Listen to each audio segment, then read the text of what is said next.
Just kidding. All I'm saying, Drew, Titans, Super Bowl, prepare yourself for it. You heard it here first. Welcome into Sports Around the Bar, your favorite sports talk show, I'm sure. As always, I am Jake, your bartender, and I am joined on center stool by my co-host, Drew. And man, extended hiatus, Drew. It's good to be back. It is good to be back. I'm still wet from the rain. It's still coming down. Hurricane outside, middle of December. Yep. I'm just glad it's not snow. Nah, There wouldn't be a Nashville left. I'll take a snow. I like snow. Just catch you guys all up. We definitely took a little bit of time off for Christmas, and then we promised you one day, and it didn't happen because of sickness in our family. So glad to be here, glad to be healthy, and we're glad to be back. We're glad you're back, and we're ready to get back to talking sports. Oh man, Drew, what a weird week, dude! Week 17. What a weird week. This is a great. First off, great week. First step, Titans road to the Super Bowl. You heard it here first. I'm just kidding. I am kidding. This is a joke. But, there was a lot of interesting play all the way into the 3 o'clock hour. Yeah. And early on. There was a lot of stuff to watch. Normally week 17 is pretty much done and dusted. We got treated to some pretty good games today. Yeah, it's exactly what the NFL wanted when they changed their scheduling system to make division rivals play each other in week 17. It was a blast. To be honest with you, it was a lot of great football and a lot of crazy outcomes, a lot of crazy scores. It was great. And Scott's right. Fitzmagic showed up today to mess with the Pats instead of Fitztragic, because honestly, that could have gone either way. With 2.5 minutes left, Fitzpatrick drove him all the way down the field, helped the Miami Dolphins score, including recovering one of his own fumbles. Oh my goodness, Drew! What a monster! What a monster! Is he the best quarterback that gets no respect as a starter? It was a poor snap. It was a snap too early. I mean, it wasn't his fault. No, I agree. I'm saying he did a good job recovering the fumble. I wasn't saying it was on him. Oh, okay. But man.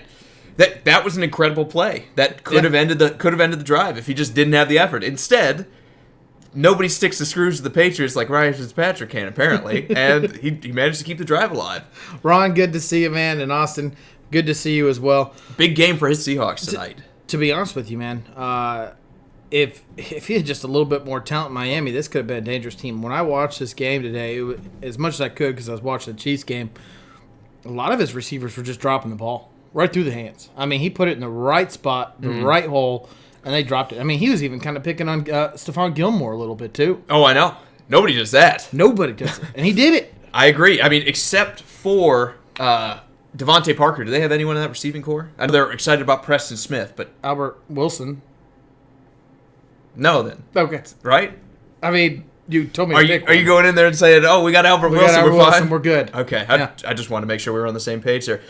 Yeah, Fitzpatrick's done a lot with a little, and I think there's a good reason he's going to be their starter next year. I think even if they draft Tua Tagovailoa, like everyone's kind of predicting under the sun that they're going to do, you could sit him out for an entire year, try to get him healthy, and just roll with Fitzpatrick and say this is fine. Yeah, and then we've even talked about a scenario where they don't take a quarterback at all, and they draft all the other positions, work from the defensive and offensive line and out through all these draft picks they have, and then go into next year with Ryan Fitzpatrick and, of course, Rosen behind him. And then draft a quarterback after that. Shoot for Trevor Lawrence or Justin Fields. Good to see you, Neil. Tough game for all Patriot fans out there today, but it's about time, right? I mean, come on. How many years in a row have you comfortably cruised into the playoffs with that first round bye, that first seed bye?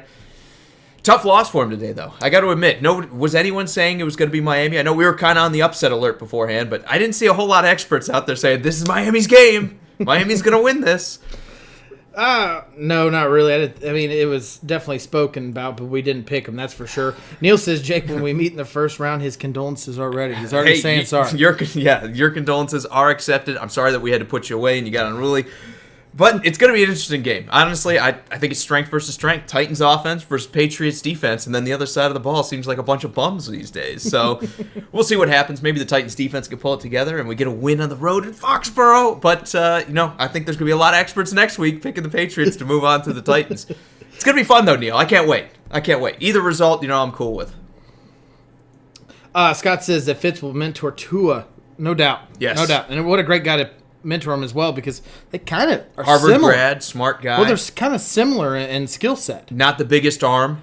Yeah, I agree. And they're much more of a mid-range kind of passer that even though Fitzpatrick does have, and so does Tua. Tua has enough of an arm strength where he can throw a bomb. That's still not the strength of their game. The strength of their game is they're going to chew you up in the mid-game passing and throw some accurate passes. Right. Hopefully he doesn't teach them to throw those picks because there's always two sides of the coin with Fitzpatrick. We just got the good side of the coin today. Will, good to see you. He says Bill's playing upset specialists. Yeah, they do it. Seem to be year in and year out against Good to see you, Chris. And he says it's almost 49ers game time, man. It's going to be a good one. So with that, do we have any more comments we want to read here before we get into the games? Just Austin said, to be honest, he's not really expecting the Hawks to win, but they hope they do. The injuries have ravaged the team the past few weeks. I agree, and the defense has taken a step back because of it. Even the offense doesn't look quite as sharp as they did through this entire great run from, because even though we like the Seahawks, none of us were saying the Seahawks were going to be in a position like this at the end of the season. I don't think anyway, before the season started. So they've done a good job. So have the 49ers. It's just a shame that one of these teams doesn't get a first-round bye with as good as they played. And then you get the Packers with 13 wins. You have the Saints with 13 wins. The NFC, just at the top end, Drew, has been amazing. It is. It really has. Cameron, good to see you. He says, what's the chances of Adoree Jackson playing next week? Well, he's been kind of a fringe starter every week, supposedly, or at least that's what they've led on, saying, he might play this week. He might play this week. Yeah. And then it never really happened. So either Adoree Jackson's hurt a lot worse for the Titans than they want to lead on, and he's a starting cornerback if you're not familiar with him. He's decent. Not a great player, but not a bad one either. Definitely, I'd say, an average or slightly above average corner in the league. The Titans are going to need him because right now they're super thin in the secondary. If he plays, I love their chances against New England a lot better than without him. I'd say right now probably 40%. I think he's more than likely hurt bad enough that they're playing mind games saying, he could come back this week, and then magically Saturday comes and it's like, Adoree Jackson will be out, by the way. Tyler, yes, man. Chiefs, the second seed, baby. Woo! I don't like the one Thornhill being out for the postseason, man. That's a huge loss in our secondary, but everyone stepped up, played a great game, man. I'm excited to have a bye week. Whatever kind of bump, scrapes, bruises, all of them heal up and get ready for whoever gets a chance to play Kansas City in Kansas City. And Jonathan comes in laughing, and I wonder what he's laughing about. Have something to do with the Eagles? Did they play today? Did they play? They did, and they managed to beat a 3-win Giants team now? 4-win team? 4, I think. Yeah. 3. Congrats. Big win. In the NFC East, that's pretty good, right? It's huge. No, but I'll give them credit. They managed to pull it out, even despite all the massive injuries they've had. The question is, what is this team going to look like when we get to the playoffs? Because they're going to have to play like Seattle in round 1. Well, right now or maybe they'll play this. Right now they're playing well. They're playing better. They look good. They beat up the Giants. They didn't look good last week against the Cowboys. They looked okay. But they won. They did. Is that going to work against Seattle? This is not to get into our predictions for next week. This is coming from a Titans fan. When do you guys usually ever look good in a win? Since Tannehill got here, actually. So since then, it's been pretty gravy, actually. Should tune in sometime. But that's okay. We're glad you're happy for your team, Jonathan. He says, "Suck it, Dallas." I understand the rivalry. He also says, "What happened to our picks the last couple weeks? Can you blame us, man? I know you're an Eagles fan. Can you blame us? Have you seen it? We picked them this week. That made you feel better. We picked them against the Giants. We did. Once they beat the Cowboys, we're like, all right." Dalton, it's theirs. Dalton, good to see you. Says he thinks it was a good idea for the Texans to bench 90% of their starters. I agree. What do we think? I agree, especially with Kansas City winning early. I think you almost had an argument that if Kansas City had lost and you could have got a better seeding, maybe you play because you want to match up with the Steelers at that point if they had won their game, or Oakland if they had managed to find their way in. Right. But then again, I think just resting at this point is probably best. You've gotten a lot of guys shaken up, like Tunsil has an ankle injury. Deshaun Watson's hurt. Hopkins has been banged up. At this point, you're not playing for a whole lot. Just sit him down. Go back to a couple of these comments. Cameron says he wanted the Patriots. He wanted to be the team responsible for officially wrecking the dynasty. Cameron, I'm going to need you to walk that back till after this week's over, okay? We'll talk about all of that as soon as it's safe to celebrate. Even if you guys won, can you literally say that was your title? Yes. What? It all started started last year when we crushed the Patriots in Tennessee. No. That was the beginning of the end. Time is the one that crushed this dynasty. It had nothing to do with one individual team. Time. Good to see you, Frank. We're glad you're here. And Jonathan saying Deshaun is back. Good games. He also said, thanks, guys. He loves the hype. Well, like I said, man, maybe it's time for them to put on the dog mask like you talked about last time we talked. Yeah. And they can go into this playoffs and upset everyone kind of like they did when they won the Super Bowl in, what was that, 17. So maybe the dog mask or the Eagles' secret. Flying under the radar is what makes this team stronger. We'll see. I'm still not a believer, but we'll see. Scott says Black Monday starting early this year. It is. It is. And jobs are quietly getting filled, too, at least the rumors. Well, let's start with that a little bit, because this, Sure. I think, is a good lead into our first game, which is the Jets and the Bills. Again, the Bills rested everybody. They've got nothing to play for. Might as well take this as your bye week. And then you got the Jets that barely fought a hard-fought victory with all their starters against the Bills' backups. Is Adam Gase safe? Or is he a name that's on the chopping block for Black Monday for you? I think he's safe. I think he's going to get one more year. Good to see you, James. I agree. I think he's safe, too. I think it's too early. It's only 1 year. Obviously, this roster's not in a competitive spot. It's a win's a win. And even though you're not a great team right now... We had injuries across the board everywhere, offense, defense, mostly defense, which I would consider the strength of the team. So it's not... Good to see you, Kate. Good to see you, Jamin. Good to see you, Sean. Says Chiefs. I know he's excited about that result today. And he said, how did KC do? James asked you. Pretty well. They did okay. Played well. You overreacted a little bit after the win, after beating a 5-win team. You told me this might be the most complete team in football. Is that what you told me? No, I said it is the most complete team in football. What are you talking A about? little bit of an overreaction. But Overreaction? I wasn't going to ruin your moment. What? You were hyped. You were hyped.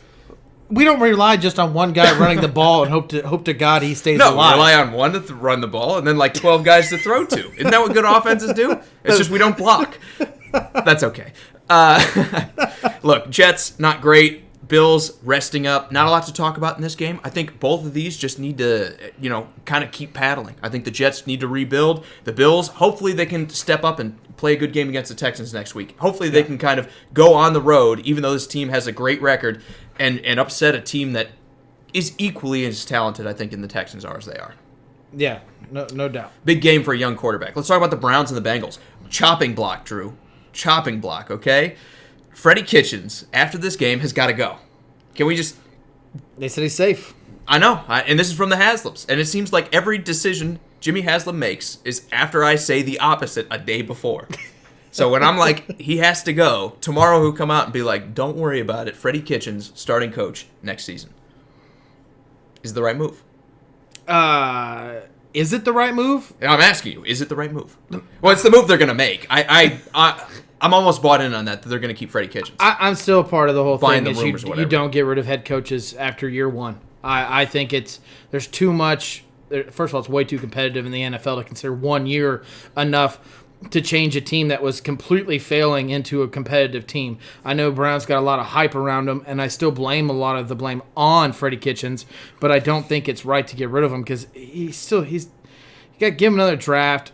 Get his offense fixed up. See if Baker Mayfield is really the real deal or not. Because, he threw 3 picks today against a weak secondary. This is a game he should not have done that. Yeah, one of the weakest in football. I definitely agree with you there. But the only thing I'll disagree with you in that entire analysis is there are special exceptions for me. Brian just says Kitchens just got fired. Jimmy Haslam finally wakes up and starts listening to me. Yes, it's on my tab. It's my feed. You're absolutely right. Look, you have right. to do it. You have to do it. All right. Well, great reaction. Here's our initial reaction to that. You had to do it when you lost discipline with the Myles Garrett Myles Garrett kind of helmet swing at Mason Rudolph. To me, that was the epitome of this entire season. It was the culmination of it, and it was obviously the worst example of it. But you've had Baker Mayfield constantly in the media dogging the Browns, dogging his opponents, dogging some of his teammates. You've had Odell Beckham, who seems to misbehave every week, and there's always a problem every week. Like, I need to wear my watch, or I want to wear my shorts, or whatever. It got to the point where it was clear they just had no control over it. And when you're that much of the problem, like I think Freddie Kitchens was, 1 year is okay to fire a coach. I don't think Steve Wilkes should have got the axe out there in Arizona, but I think this one's appropriate. When you mismanage the team this bad and the attitude's this bad on a team, they're better off without you. Sometimes you just got to say, we made a mistake. I guess. It would be tough. Let me come to Freddie Kitchens' defense a little bit here. It would be tough for any first-time coach to get these kind of big personalities wrangled in, right? Right, and that was our biggest issue Yes. with hiring him to begin with, is he's never been a head coach before, and that's what we brought up. Scott saying they should go for Rivera. His name's already been mentioned with the Redskins, so not guaranteed, but that's where his name's been mentioned. Those are all the rumors. Supposedly it's a done deal behind the scenes, but we'll see what happens. I still don't like it. I think that a coach should at least get another year, but who are they going to get? Marvin Lewis. I mean, I'm serious. Like, who are they going to get right now that's going to want to go into that Browns organization? Just saw it's going to have to be another first-year coach coming out of college, like a Kingsbury, and they're going to be like, this is my best opportunity to make it in the NFL. You're not going to see a Mike McCarthy taking over this. You're not going to see a Ron Rivera taking over this because they don't want to deal with this kind of mayhem that this has already been created after this. Well, do you think so? Yes. Here's my selling point. Let's say I'm the GM. I'm John Dorsey right now for the Cleveland Browns, and I have to convince a coach to come to Cleveland after all the headaches for this season. I go in there and I say, look, I've got a bunch of young, spirited, talented players in this team. We have talent. We need a strong guiding hand like you to get that talent all pulling in the same direction so we can go to the Super Bowl. What's my guarantee that I don't get fired after year one? I'm going to stroke a massive contract. I'm going to give you a 5-year deal. I just saw a head coach come in, turn a 2-team win team into a 4 or 5 win, whatever they had this year. And well, they had 7 last year. Remember, they were 7-8-1 last year, and then this year they're. But you remember what they were prior to that. So that's what I'm getting at. Sure. So it's like, what do That was Greg Williams. That wasn't Freddie Kitchens. Well, a lot of the plus side went to Freddie Kitchens. Oh, that offense did better because Freddie was calling the plays. The defense was a lot better last year, He got all the credit for it. He did. So, but is it rightly deserved? As a head coach that's been around, where is the guarantee that I don't get let go after year one? I'm going to stroke you a 4 or 5-year contract, and it's going to be incredibly painful for me to release you. It's going to cost Jimmy Haslam and company a lot of money to get rid of you. Do you think the Browns are going to do that? Yeah. Yeah, I think you have to. I think that's the offset to this. You're going to cut the first-year head coach, and then you're going to go with the experienced guy, and you're going to say, look, this is what gets the deal done. We'll stroke you a 4 or 5-year deal, and you'll have that kind of security that even if we do fire you, you're going to be in for a massive payday to not coach football. Ray, good to see you, man. Jamin wants to know when does Garrett getting fired in Dallas? Brace yourself. We're not even sure he's out yet.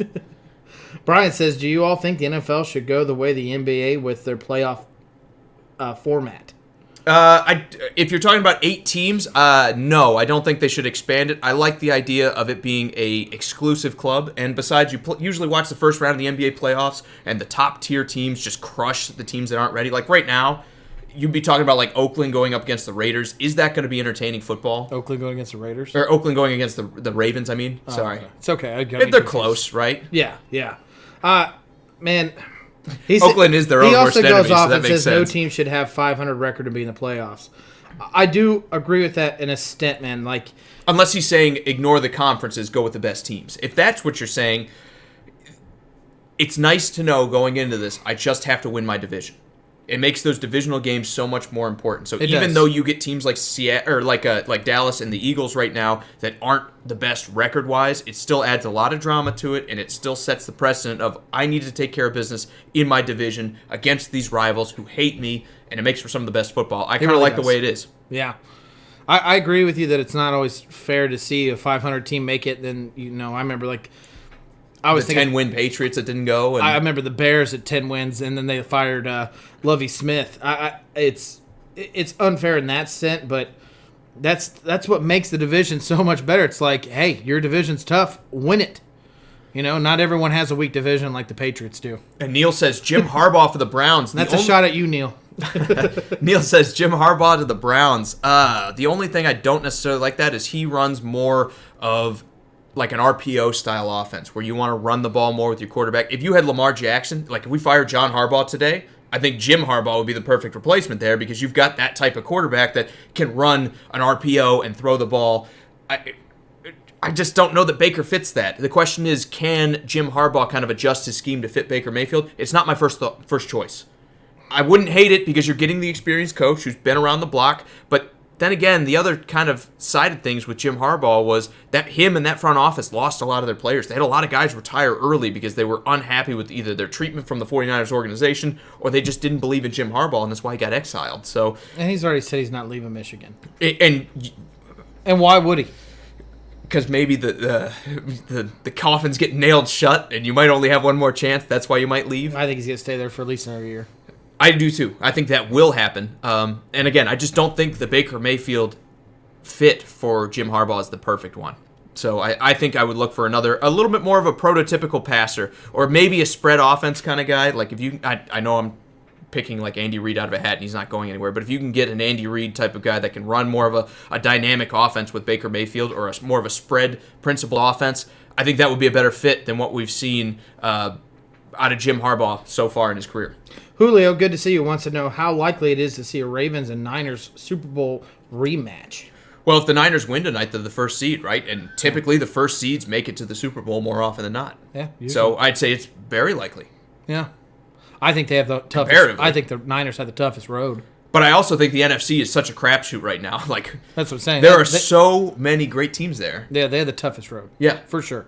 And then the Ravens, I still don't want to say it's easy. I mean, the Chiefs aren't going to be an easy rollover. I don't think the Patriots, any team that play them, are going to have a chance against them. You've got wild cards like the Titans that can put together a couple good games and beat some teams. The Bills could put together a couple good teams. Yeah. I think this is the first year where there's 11 teams in the playoffs. I'm not counting the Eagles. There are 11 teams in the playoffs right now that realistically I could see making the Super Bowl if they just find the rhythm. Yeah. Neil says it would be fun to see a 4-team mini playoff for the first pick in the draft. Well, wouldn't you not want to win that game as a player? Because they're going to draft somebody to replace you? Even though it would be fun. It would be fun for fan base, but you would not get them performing at a high level by any means. I definitely agree here. Brian also says Jim Harbaugh is Michigan's golden boy. Well, he is a Michigan man. Remember, they love their Michigan man. Mm-hmm. So I'm kind of with you. They're not going to get rid of him. But then again, what happens if we're in the same spot again next year where you win 8 or 9 games, you don't do well against the highly ranked teams, and then we're sitting there, we lost to Ohio State again. How long of a leash does he have at Michigan now? That's the only reason I could say I could see Jim Harbaugh leaving, because he might see the writing on the wall just as much as the rest of us do. That maybe I get one more chance, maybe I get 2 more chances, but I'm running out of them, right? I mean, yeah, but... Or is Michigan going to perennially be this 8-win team when they spend all this money? They have the 3rd highest paid coach, Drew. And sorry, I know I'm going off on my tangent here. No, you're fine. It's just... I don't see him leaving the college platform anymore. I think he did the pros. He had his run. I think he could have stayed in the pros if he felt like it. He chose not to. I think he likes the college platform. I think that's what he prefers to be in. And, yeah, if Michigan doesn't want him, you're going to sit there and tell me Jim Harbaugh's not going to find another coaching job in the college level? Oh, absolutely he's going to. Martavis says Tampa Bay thought they had us as being the Falcons, but nope. Oh, we're going to talk about Jameis Winston and his struggles here in a minute. But before we get to that, why don't we I'm going to read Jamin's comment here where he says the Chiefs versus Bills AFC Championship. That's impossible. You want to know why? Because the Titans are going to beat the Patriots, so they'll play the round before that. Not possible, Jamin. I hate to break your heart. They'll play that round before. Oh, man. We'll get into that a little bit later, though. Just wait for my predictions here. I sure love your hype into the Titans. Optimism? Yes. No, I'm having a good time. You were just telling me you're like, next week. This season, I was like, it's over. It's done. And now you're like, playoffs. I'll admit there was a little bit of woe is me moment. We were 2-4, and Marcus is still my starting quarterback, but we overcame. Why? Why me? I was out in the rain screaming. You actually, you know what? You were that one time. Yeah, like right before the show. My hair's still wet. Okay, Packers-Lions. Great team. Bad result against a division rival. They pulled out the win. Is this the best, worst team in football? I said that beforehand. The Packers are the best, worst team in football right now. I just, man, I know that Aaron Rodgers is playing up to speed, but I still believe in that defense. I fully believe in that defense. I think that they can win games for the Packers, regardless of how Aaron Rodgers is playing. I get the whole title behind it, the best, worst team, but they're still, they're in contentions for first seed, or were. I don't know how it all panned out now at this point. Too many games to watch, pay attention to all that, but they're still a good team. They quietly are a good team. Yes, some games look ugly, but I think you could say that about every team on this But it's table. Every week. It's every week with the Packers. Every team on this table has bad games. Yes, but it's not every week. Sometimes we watch the 49ers blow people out. Sometimes we watch the Saints blow people out. Every week, I'm sitting here saying, man, the Packers are going to lose this. And then they just don't. They just don't. And I guess that's important. I'll give credit to Matt LaFleur, regardless of what we think about the offense, and I still think it's a little underpowered with their weapons. I liked Devontae Adams, obviously, but beyond that, I really don't think they have a ton of wide receivers that are amazing. They got the job done again, and the question is, are they going to just be able to get the job done in the playoffs? I don't think like just getting the job done is enough in the playoffs, and that's why maybe I don't like the Packers as much as some of these other teams. I believe in that defense, and then I think Aaron Rodgers still has a little bit of magic left. Scott says, don't count out Lamar Jackson. Well, I wasn't. I never once said that. You totally did. You told me that right before we started. Oh, You said okay. I'm counting him out. My bad. Will says he sees in his crystal ball that Drew and Jake will blame the Tampa loss on Jameis Winston, like always. Well, he did throw an overtime interception for 6. So whose fault could it be? Well, Should we blame Deion Jones? It definitely wasn't the 2 picks prior to his third one. That was only 2. Oh, only okay. 2 today. Only 2 today. Jesus. What a day. My heart stopped. My heart stopped. I could have swore I read 3. My bad. Jameis Winston is going to get his own 30 for 30, and they're going to say, what if I told you a quarterback could throw touchdowns, but also interceptions? First quarterback in NFL history to throw 30 touchdowns, 30 interceptions. Oh, he is an enigma. I don't understand him. How about that? Is that vague enough praise for Jameis Winston? I don't envy Bruce Arians right now trying to decide what he's supposed to do at a quarterback situation. Blame Licht. At all. No, I do. Blame Licht. I think Steve Licht is their GM is in the hottest water because you're the guy that ultimately the buck stops with. Right. As to whether you replace the But quarterback Bruce is the or one move that's on. going to make the decision. Yes, but then Bruce might not get the fallout when it's wrong. Let's talk about. Jacob, good to see you, man. Let's do a couple more of these comments. Yeah, Martavius says the Bills will make it to the division round. They have the talent, but something is missing and he can't put his finger on it. Exactly. A Exactly. That's what I've been saying. legitimate passing game. And everyone calls me a hater. A legitimate young, passing game. developing quarterback. He's not there yet. He isn't. I like Josh Allen, but he's not you there see yet. sparks of greatness in a couple throws. Yes, but you know who else I see sparks of greatness in? Jameis Winston, who we just talked about. I see sparks of greatness. I thought you were in going to Jameis say Winston. Marcus Mariota. And No. I might have smacked you on Maybe like camera. a couple of years ago, yes. But since he hurt his elbow, no, of course not. But no, and I'm not comparing Josh Allen to Jameis Winston.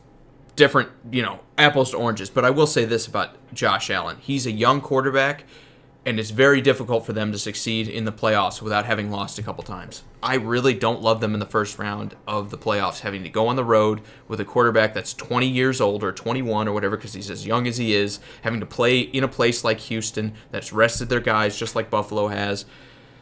It's going to be a tough round 1. That's all I can say. This is going to be an incredibly tough round 1. And I think it's okay for the Buffalo Bills to lose, as crazy as that sounds. It's okay for Buffalo to have like this growing year where Josh Allen can kind of get some experience in the playoffs and maybe make a couple plays, and then you come back stronger with a better roster next year, a better offensive roster next year. And I think that's okay. There's teams like Houston right now where they're like, this is it. Houston can't afford to lose this game. I think Buffalo's in a much better spot where, like, if they lose, next couple of years they might still be really good. Yeah. Neil says 30 picks in a season is a freaking disgrace. Winston blows balls. Winston's worse than Cutler throwing picks. Someone has been watching But Tom Brady week in and week Brian out, right? is stuck up for Winston. He says it's an NFL record. It's bad, but it is a record. But nobody's done it before. You know who else has NFL records? Nathan Peterman. Does that make him a good quarterback? Yes, it does. Will says the final interception was tipped. My lord, y'all just freaking blind, or do you just hate that much, or do you just have that much hate? It's not hate when you throw 30 interceptions in a season. Dude, It's not hate anymore. You have to admit he has severe flaws. Severe. Go ahead. No. I'm Now it's your turn. No, I don't hate Winston, man. When in doubt, just repeat. And I honestly did not like Winston going into this season. And at times, I'm like, holy cow, this guy can do it. But then he does this, man. He does it every single time. You could say it was tipped. You could say the receiver ran the wrong route. But good quarterbacks don't throw 30 interceptions.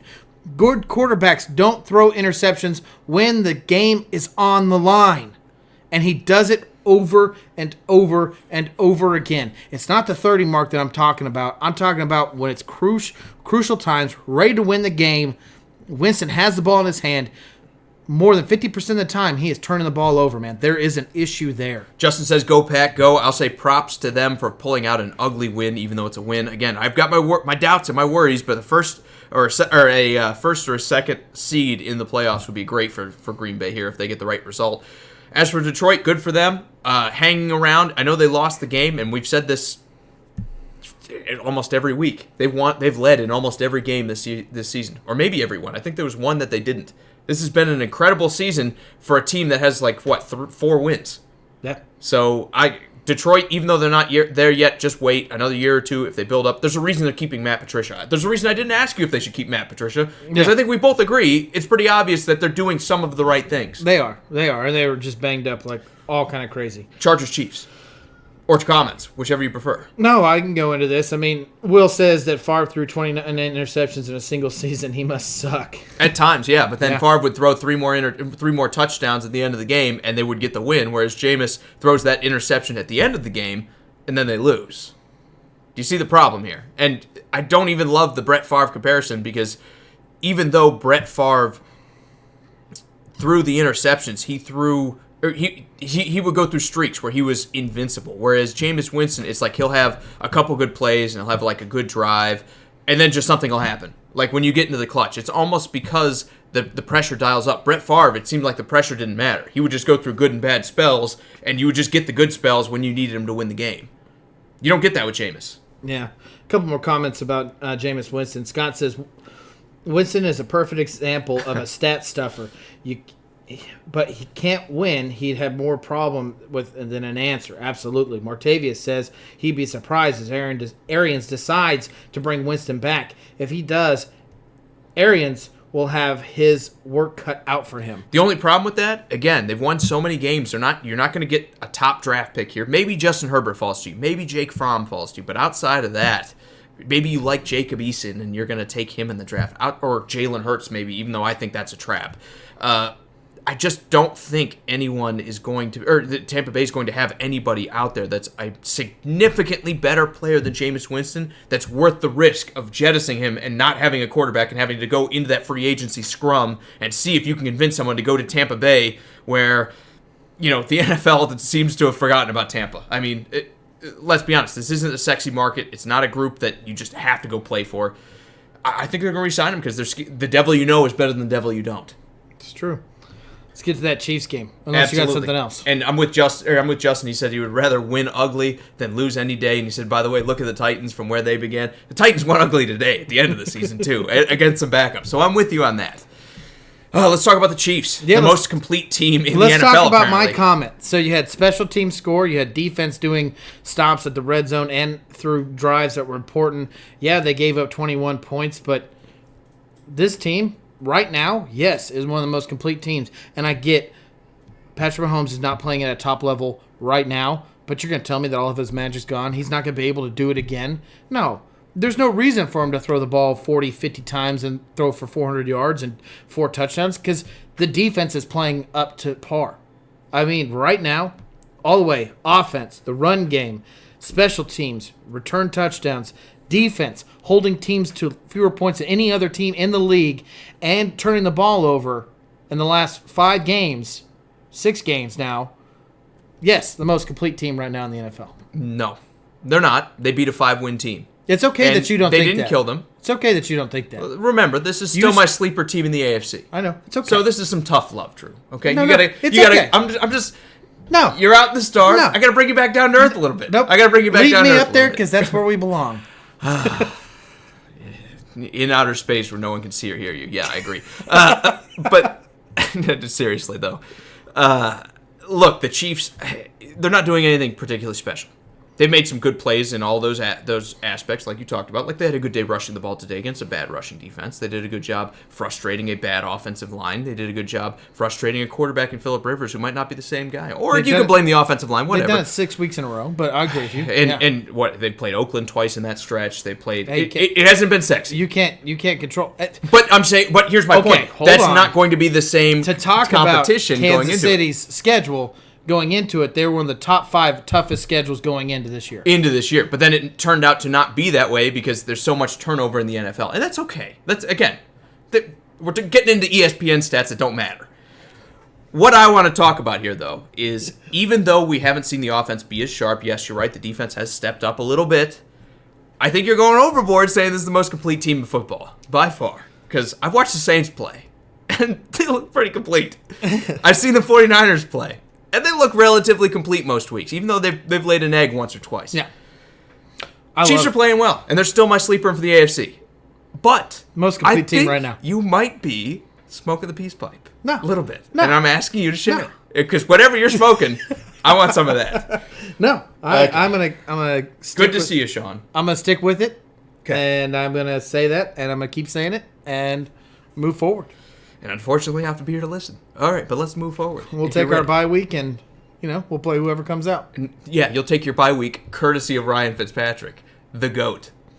Well, guess what? You got Patrick Mahomes. It's not really. And then you got Ryan It's Fitzpatrick. not really Miami. We beat the Patriots, so realistically, it was. No, still it's on Miami us. because you went into this week It was needing still Miami us. to do you a favor. We beat them once. That's Yeah, all that but your matters. record wasn't good enough this week.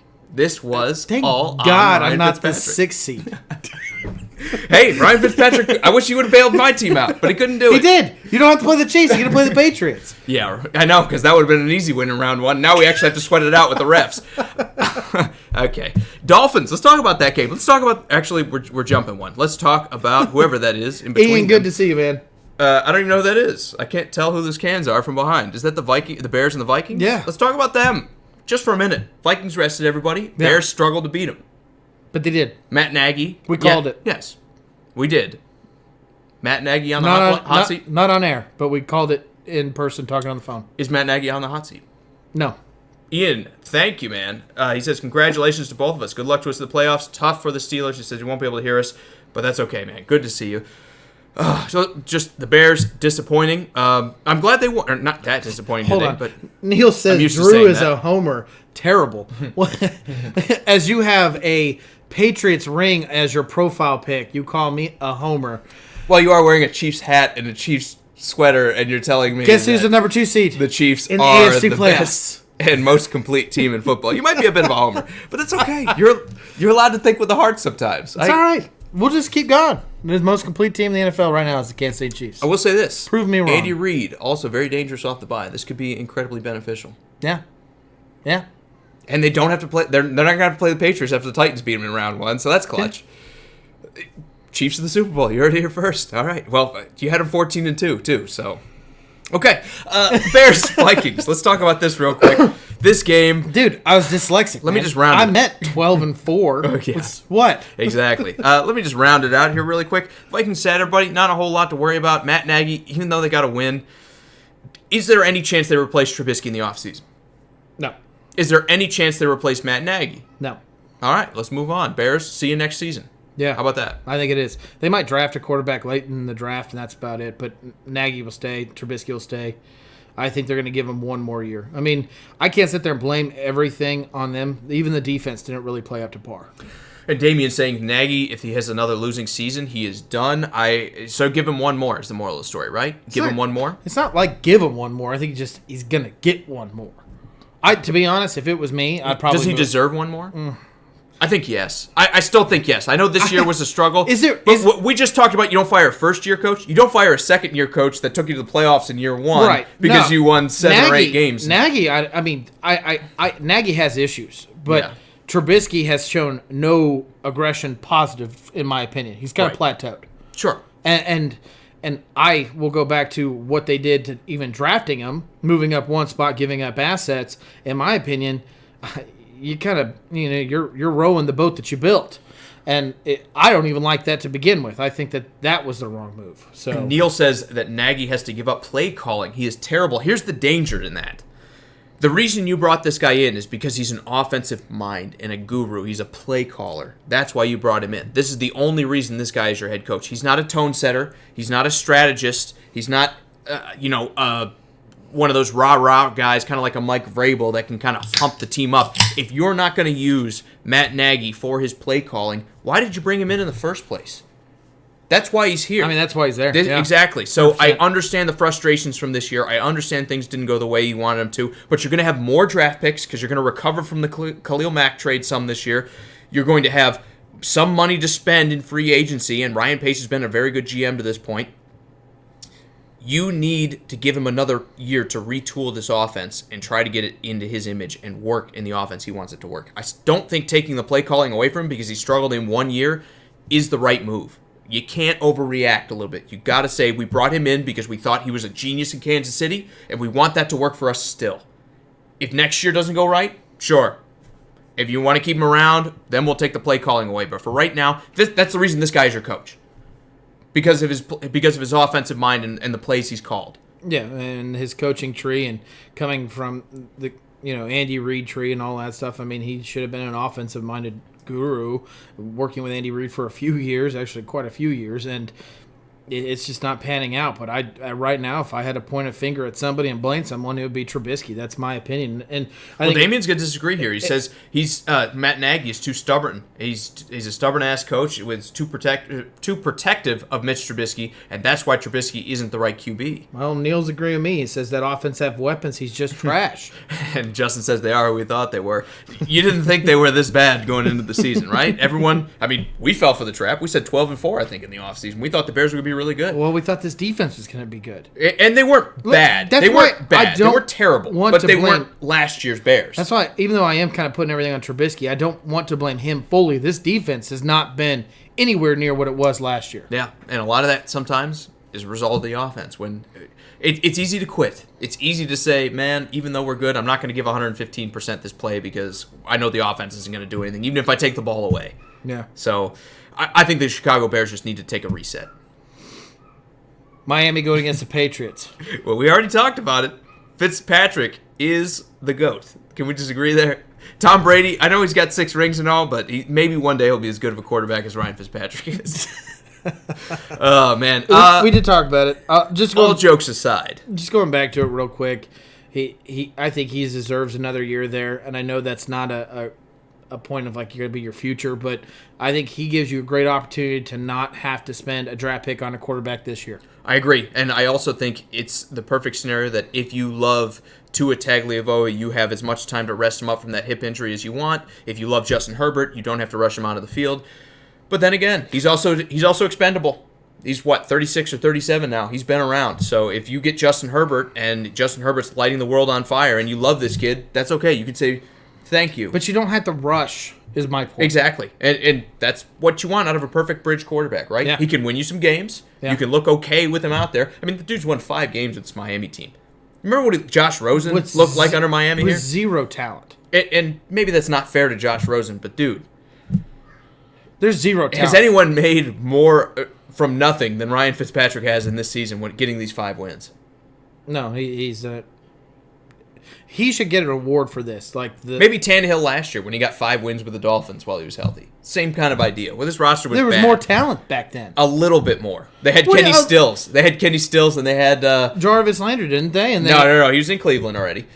Last year, Jarvis Landry wasn't there for that. That's right. But they did have Kenyon Drake, who, again, looked terrible in Miami, and everyone's like, this guy is not any good. And then he goes to Arizona, and now he's great. So maybe you could say that Tannehill's done kind of a similar thing. The question is begged, I think, if you took Fitzmagic and sent him to somewhere like the Titans that have some weapons and have some guys that can take care of business, could we get a playoff caliber team? Wasn't he a Titan? Yeah, a long time ago, back when we weren't any good. Oh, you mean like now? Yeah, right. Who's a playoff team? Okay, you're not going to harsh my mellow. Or you're not going to harsh my vibe, Drew. It's just not going to happen. Okay, Patriots, real quick. Tom Brady looks old and looks tough. As soon as they went behind and there was 27 seconds left and they needed a field goal to tie it, I was like, it's over. I never doubted it. Never doubted it. I think this is the Peyton Manning season, kind of like we saw in Denver, where the defense and the running game has carried him this far, and you're like, on another team, this guy wouldn't be an NFL quarterback.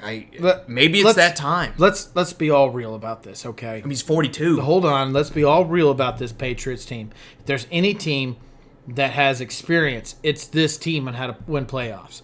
And you can say whatever you want. Besides teams streaking and getting hot at the right time, what wins games in the playoffs is experience. It's teams that have been there before. Yes. It's players that have been there before that can handle this kind of mentality, because you can say whatever you want about the regular season, but when it comes to playoff time, and I know I've pounded this drum many times, it's a whole different scenario.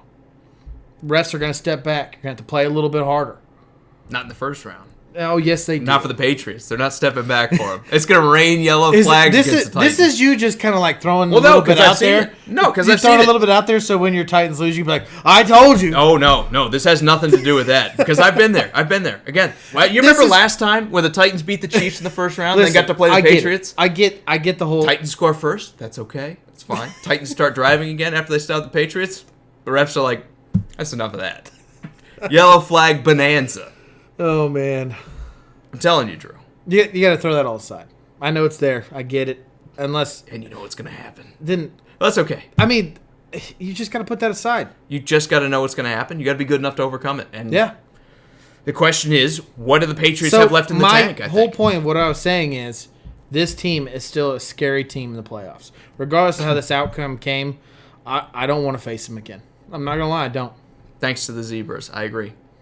Thanks to the Zebras. Outside of that, I think this is the easiest team to play in the AFC. Maybe you could say the Titans are easier because their defense is falling apart, but beyond that, I think I'd rather them than Buffalo for a lot of teams. I think I'd rather them than Kansas City or the Ravens. I'm missing one. Okay, maybe Houston's on par, but Houston beat them a heads up. Yeah, no, they did. I don't know, Drew. This might be the most susceptible we've seen the Patriots thus far, and I know this is going to twist Neil's panties a little bit, but I think that it starts with Tom Brady, and he's blamed the weapons. He said, oh, well, we knew the offense wasn't going to be good this year because we've lost some weapons, and there is some truth to that. They don't have the same caliber weapons, but I think part of it, too, is a regression from Tom Brady. He does not look like the same guy anymore. No, you're 100% right. And that comes with age. I mean, the pick six was ugly. It was ugly. Yeah, and it's been all year. It's not even just this game that I'm pointing to, and I'm like, oh, yeah, see, he had a bad game against the Dolphins. Right. All year long, Tom Brady's not been Tom Brady. And the question is, can we get another 3 or 4 games from him where he can wake up and play like he used to and potentially see a 7th Super Bowl for the Patriots? I don't believe it. I'll be that guy. I'll be the guy that starts the Patriots on their redemption arc. I still think they're a scary team in the playoffs. Let's move on. Let's go to the Falcons going against the Bucks. A game that was a lot closer than I thought it was going to be. Yeah. What? No, I'm just getting ready to talk. Go ahead. A game that was a lot closer than I thought it was going to be, but it just goes right back to what our thing is when game's on the line and you need to make something happen, there's just one guy that seems to be able to mess it all up for his team. And it ain't Matt Ryan. Time in and time out. Every game, when it matters, it seems like some guy always messes up. They're going to pay him, Drew. Yes, they are. They can give him a big contract. Well, it's probably going to be sitting around 30. Yeah. Not a year, I hope. Well, I think I hope they give him like a 3-year, $50 million like, deal. The Blake Bortles deal, where they're like, we'll pay you if you're good, and if you're bad, we can get rid of you whenever we're ready. They're going to give him, well, he's going to want guaranteed money. Well, he's going to want it, but are they going to give it? And then you're going to look at, okay, they're going to give him a 3-year deal. They're going to give him probably like close to 25, 30 a year. And he's no. I don't think you can. I don't think you can. For that, let him walk. Because I'll take Andy Dalton for 12 and a half. Andy Dalton's not going to go for 12 and a half. You don't think so? No. Maybe 17. Maybe someone gets desperate and they pay him 17, but nobody's paying. It's going to be like Joe Flacco, where the Broncos paid them like 15 or $20 million. It is where the market is for quarterbacks right now. I understand that, but there is actually going to be a glut for the first time of veteran quarterbacks. I'm defending Jameis Winston here. This guy can air it out. He leads the league in yards. So? Well, that's what his agent, if I'm who Steve he Lick, pays that's him my to result. do. I'm going to be like, he threw 30 interceptions. And when he goes out there and he's sitting there going, my guy is throwing more yards than anybody else in this. I know they're going to bring up the interceptions. I get that. You got to throw that aside, man. The point is they are going to pay him, and they're going to have to pay him probably handsomely to keep him there if this is what they're doing. I think we both agree he's staying. Well, I agree, but I think it'll be cheaper than you think. I really do think that Jameis Winston's probably going to take like maybe a $20 million contract. And I know what you're saying. That's the going rate for quarterbacks, but if they pay him 25, Tampa Bay's making a mistake. Here's what you need to do. I'm Steve. You just play devil's advocate for Jameis Winston's agent. I'm going to play devil's advocate for Steve Lick. We're 7-9 again. I gave you Mike Evans. I've given you Chris Godwin. I've given you Brashad Perriman, who's worked. I've given you Cameron Brate. I've given you O.J. Howard. You have weapons. The rest of the offense might not be ideal, but the defense step up today, and we still have 7 wins. Yeah. I need you to be cheap so I can put the best team around you humanly possible. I need you to be a deal quarterback instead of we're going to pay him $25 million and compete him with guys like Kirk Cousins next year. So that's untenable. And then his agent's going to be like, well, I can go talk to the Colts, and the Colts have a lot of money. And the Colts will be like, we didn't pay anyone any money last season. We're going to give you like 12 cents. Because that's what the Colts do. And that might be what it takes. You might need to let him test free agency. 25 to 30, I believe, is where he's going to be sitting. if he makes $25 million plus next season, Tampa Bay should fire their GM hands down. Because, again, there will be enough guys out there that I would rather have Case Keenum for 15 than Jameis Winston for 25. There's a guy that can get 15. I would rather have Andy Dalton for 20 or 15 I agree. than Well, I don't think he's 25. gonna get 15. The moral of the story is you need to stack as much money as you can to fix this Tampa Bay roster because they need an offensive line, and they need a running back, and they need secondary help. There's a lot of people in that organization, including Will as a fan base, that thinks that Jameis Winston is the face of this franchise. And they may believe that, but if I'm also a GM, this is going to sound harsh, but I'm not making decisions based on what the fans want because the fans don't always want what is going to help my team be the best. Paying Jameis Winston more than what he needs to make for this team to be successful will only set us back. I agree. I don't mind keeping Jameis Winston around for the right price, but the problem is you need to get the right price. I agree. Period. I agree. Just playing devil's advocate. No, I know. agree. And who knows? It's Tampa Bay. They could throw the sack full of money at him. I don't know. I don't know if I said it. Jeremy, glad to see you, man. I'm glad you're here. Perry, glad to see you too. Says the Niners are already up 3-0. Damon says he thinks Matt Nagy and Ryan Pace are the ones to blame for the Bears' downfall. Nagy being stubborn ass and Pace who suck at making trades and draft picks like Trubisky trade is BS.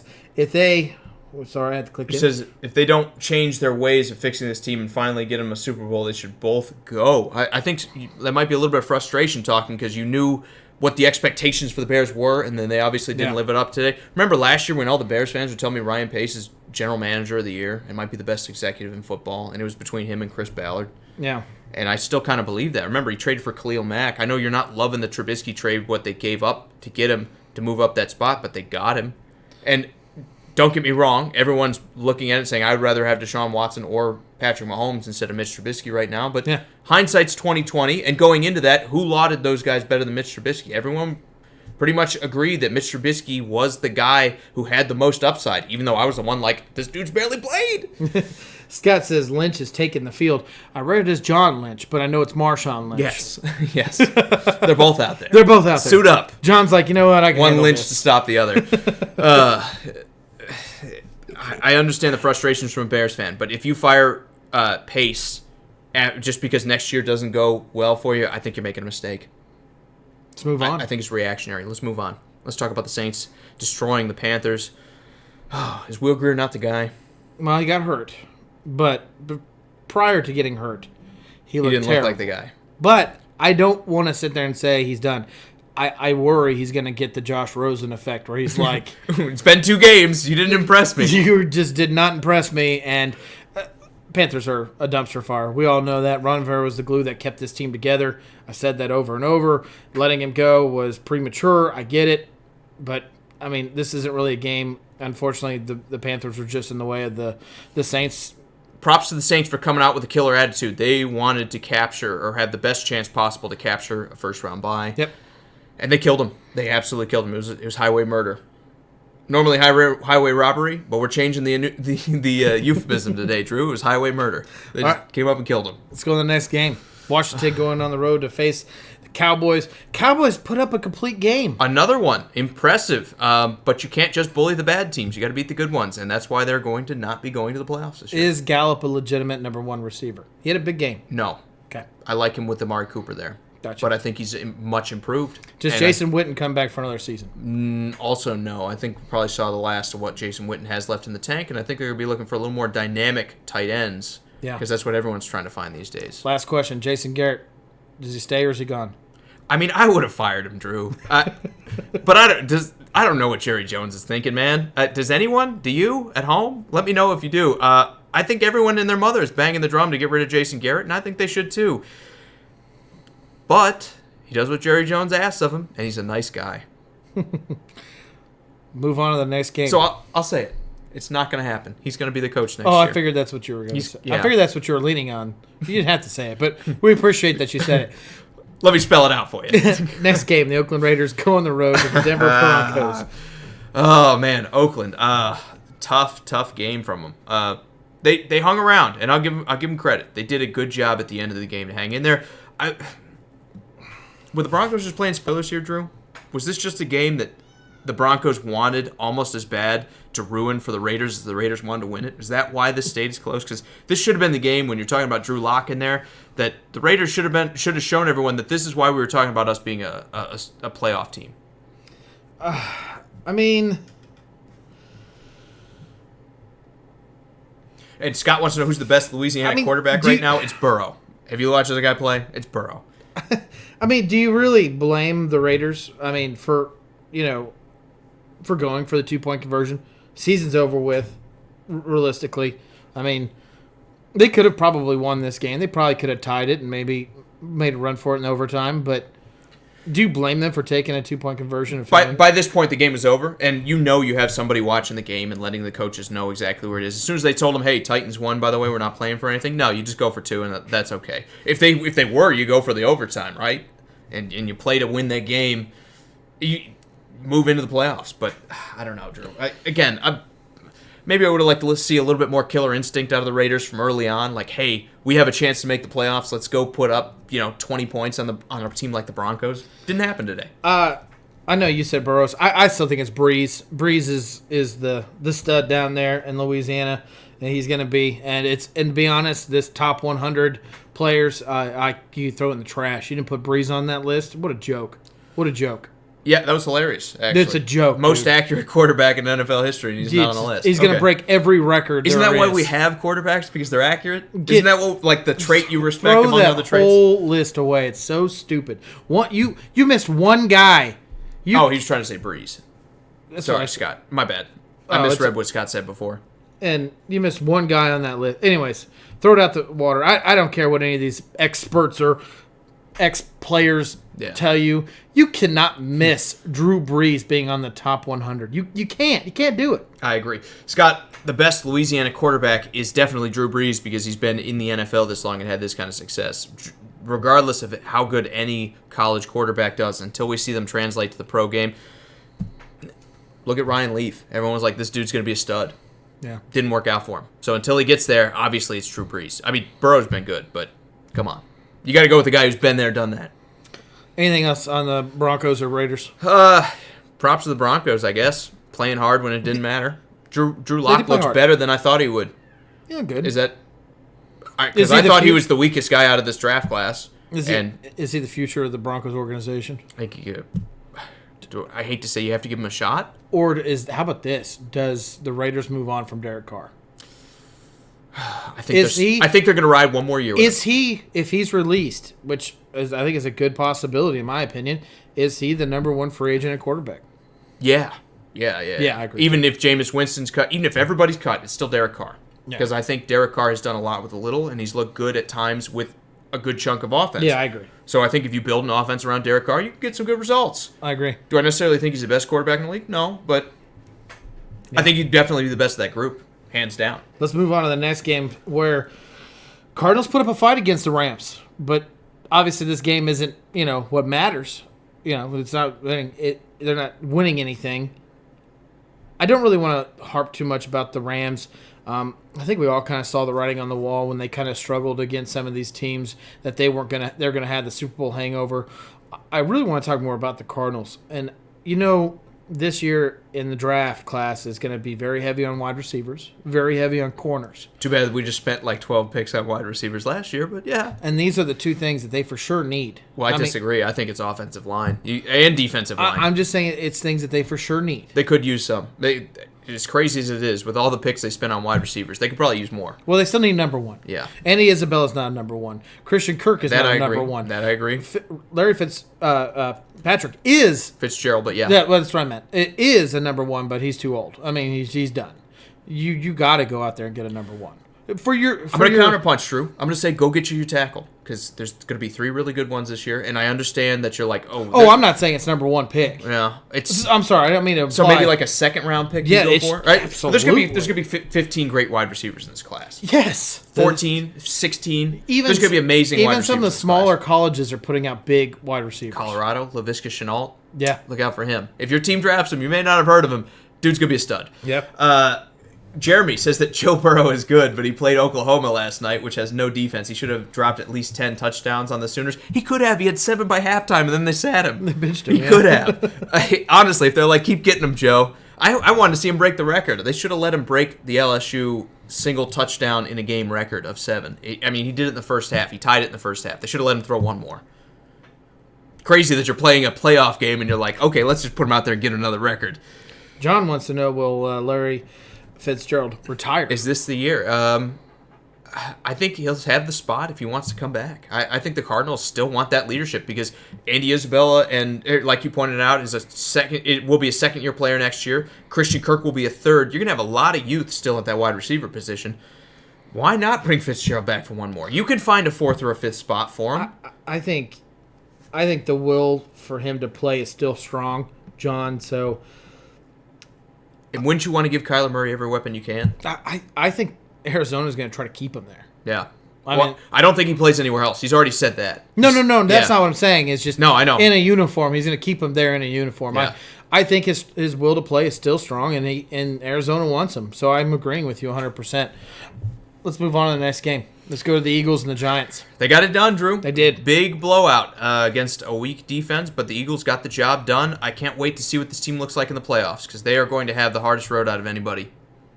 It's going to be tough. Yeah. I think I'm going to have them as underdogs in just about everyone. But I don't think I picked them in the 2017 season when they won the Super Bowl. Again, sometimes that underdog mentality can be enough. Do you think that's enough this year? They're going to get Jordan Howard back, which is a huge plus. You saw Scott get 3 touchdowns in this game, but against a weak Giants defense. But nothing spectacular reaches out on this stat line that goes, man, this is a guy they can lean on. I know Scott also caught a few catches and had 84 yards as well. But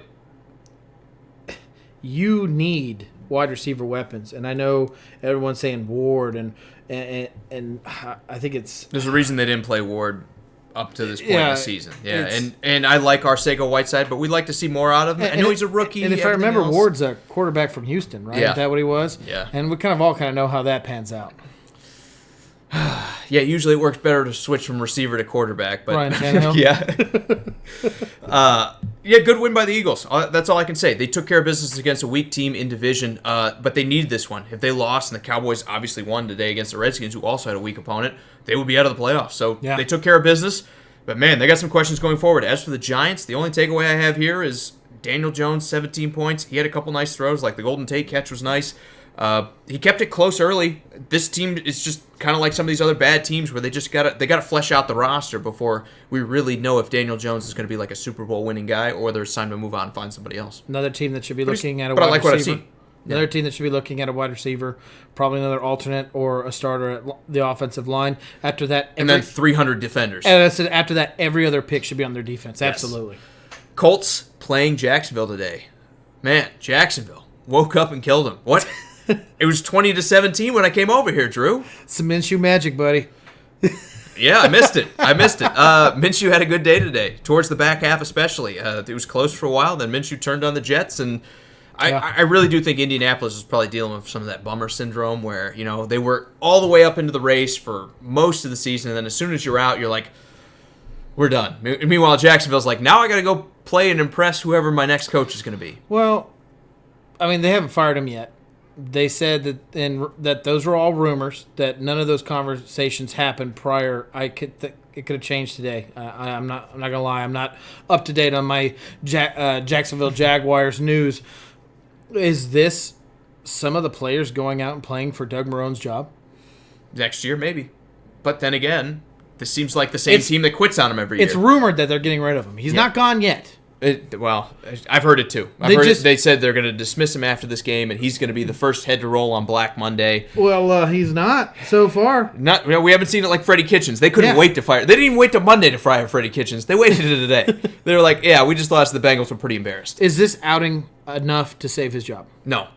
Okay. No, I think it's time to move on. It's time to just purge the whole system, right? I mean, when we talk about all the attitude problems they've had for years and years now. Even though they went to the AFC Championship a couple years ago with Blake Bortles, that was an impressive feat. And even though I don't think he's a bad coach, he's just consistently lost the locker room. I've seen too many years where the team just quits on him. It'll be week 6 or week 8, and the team's just like, we're done for the rest of the season. That can't happen. It's time to bring in a new coach. You need to get somebody else that they're going to respect. Well, they may like him, but I don't think they respect him enough to play hard. Well, they got a cancer out of the locker room, and one. But it's still, they got rid of it, and they still kind of quit this year. And he was still, his echo was still there. Damon says, "You all see the Bears draft or get a kicker in free agency, or do they give Pinheiro another chance?" I think they should always consider an upgraded kicker. Obviously, this year hasn't been great, and the Bears have had struggles at kicker in the years past. I don't blame them. I mean, they have I think it's Blankenship from Georgia, who seems like the only guy that might actually wind up with a draft pick in this year's kicking game. Again, I'm reading deep into the NFL draft if I'm telling you what the kicking draft pool looks like.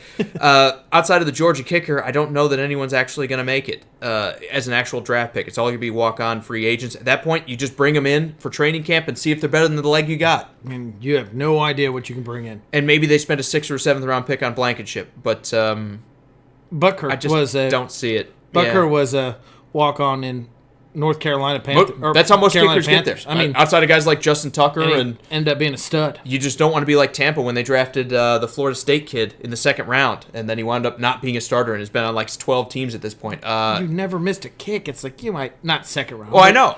There's always the risk, and then you're like, I just spent a 2nd round pick on a kicker, and he can't kick a field goal. You got the Seabass. Sebastian Janikowski, yeah. And Justin Tucker worked out as a draft pick. I think he was a 4th or a 5th round pick. So it can work. It can work. I just don't. I don't like it. I don't love it. I don't love it. I mean, maybe a 7th round pick. I don't love outside of that. Let's talk about the Steelers. Let's do it. Were you disappointed? No, this is exactly what I thought was going to happen. You're on to Devlin Hodges too. Yeah.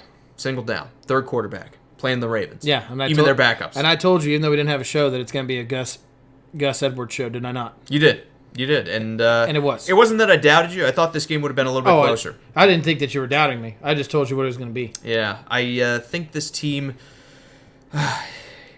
they still got a lot of talent. They still got a lot of talent, especially on the defensive side of the ball. They need to see if Big Ben can put together a great year. I also think it's time to draft another quarterback. It's time to spend another 2nd or 3rd round pick and go replace both Mason Rudolph and Devlin Hodges. Because I think this year has proven that even though we saw a little bit of flashes out of them and they hung us around, everything else, we need a new plan when Roethlisberger's done.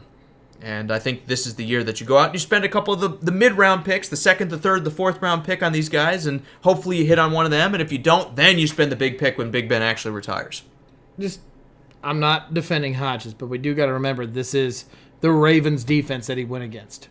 Some of them. With depleted weapons on his end. Yes. Yeah. But it's not just today, right?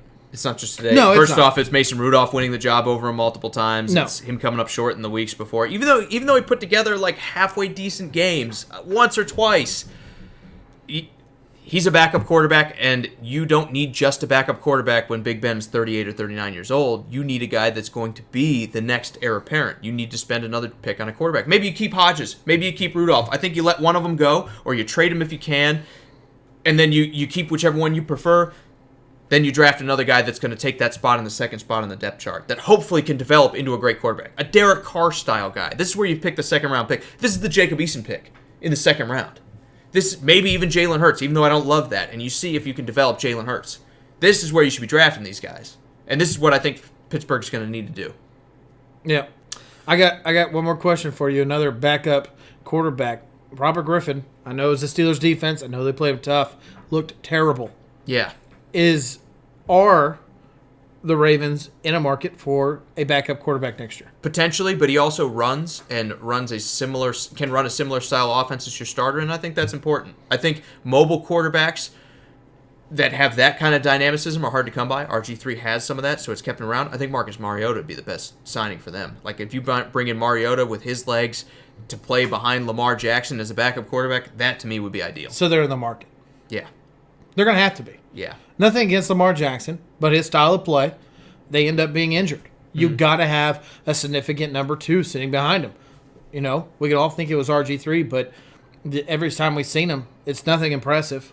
I know that they won, but it wasn't on his back. I know he ran a little bit, but this was a Gus Edwards show, 100%. Absolutely. You're not going to be able to do that year in and year out, unless you're the Ravens. So maybe they can, but they should be in the market. Does that mean they get their guy? No, because if you don't get him for the right price, I'd be okay sticking with RG3. I think you got to look. I really think you got to look, and you got to try to land somebody. Titans-Texans. Texans out-hustled the Titans for a good chunk of this game. I was watching it like, man, we're really about to blow this. They didn't, but I'll give the Texans credit. They battled and made this a closer game than it needed to be. 28-14 final score. Titans still got the job done, 35-14 by the end. I'm discounting one of their touchdowns. Effectively, this game was 28-14 for a good chunk of it. The Texans were never out of it with A.J. McCarron. How good do you feel about him as your backup? Oh, I never liked him to begin with. He played okay today. Didn't make a lot of mistakes. I think it's another thing where Marcus Mariota might find another backup spot in Houston. That would be appropriate, and then he gets to come in and beat us. Hey, yeah, I could see it. I like it behind Deshaun Watson, even though I don't think it happens for the simple fact that I think Houston's going to be more interested in spending money elsewhere. Yeah. It could. Damon said the Steelers should cut Mason and get Cam so when Big Ben decides to retire, they have that quarterback to take over the team. Is someone like Cam Newton willing to sit behind someone like Ben Roethlisberger for a year or two until he decides to retire? Or is Cam going to be like, no, my window is closing as well. I want to go to a place where I have a better chance to start. I actually think that'd be the best spot for Cam Newton, but I don't think he'd do it. Like you said, the pride's there. You want to be a starting quarterback. No one wants to go and be a backup because you never know when your career in the NFL is going to end. Right. But I think that might be the best spot. Get him behind someone like Roethlisberger. Maybe he learns a little bit from him. Maybe he doesn't. Either way, you're going to give him time to get healthy. And I think that's what Cam Newton needs right now is he's going to need a significant amount of time to try to recover. And then maybe you get to bring him in for another couple of years where you can play a little bit more ground and pound with Cam Newton. Don't love the idea. Don't hate it. That might be the best kind of fit for Cam Newton to this point where he can play behind somebody and rest up. Is Cam Newton's job guaranteed to be gone out of Carolina? No. I'm kind of thinking they keep him around. Kyle Allen was behind Jameis Winston for turnover-worthy throws this year. Yeah, 28. Exactly. So, I gave him so much props, too. And obviously, Will Greer's another one of those guys that we're like, man, this guy is not 100%. He's not a slam dunk. Yeah. So, yeah, I've been saying it, Drew. Maybe it's time to start reconsidering whether Cam Newton's actually going to be a free agent this year. I think Carolina might keep him. It just depends on the coach coming in. Yeah, I think so, too. Oh, well, let's talk about this game going on right now, and then we'll get out of here because it's been a fun show. We're glad to be back. It's been really good. Let's talk about the 49ers and Seahawks. Well, we already know it's 3-0. It could have been scored again. We don't really know. But we both picked the 49ers to win this game. Not to ruin it for anybody, but we both believe that the Seahawks are banged up. We don't hate the addition of Marshawn Lynch, but he's not going to run you 120 yards and 2 touchdowns. He's going to be probably that 50, 60 yards where you need those tough yards. He'll come in there and do it. Yeah, exactly. This is the guy you put in a 3rd and 1 because I need 1 yard. He's not the guy he used to be. I know everyone's like saying, oh, well, what happens if it's, he's 2nd and goal from the 1 again and Marshawn Lynch is on the field. Look, he's the guy that's going to just help you get there because Chris Carson's out. Marshawn Lynch at this point is not going to be the running back you just lean on and say, oh, well, we've got Marshawn. We're fine now. I don't hate this addition at this time of year. And he's not going to be the only back, too. Turbin's going to play. The young rookie they have, I can't think of his name right now. He's going to play. Or they're going to rotate Penny in, too. Penny's out. Is he injured? Yeah, it's another guy they just drafted. He might have already ran. We'll look. All right, well, Penny's not going to run then. But I'll say this about Marshawn Lynch. Homer, okay. Yeah.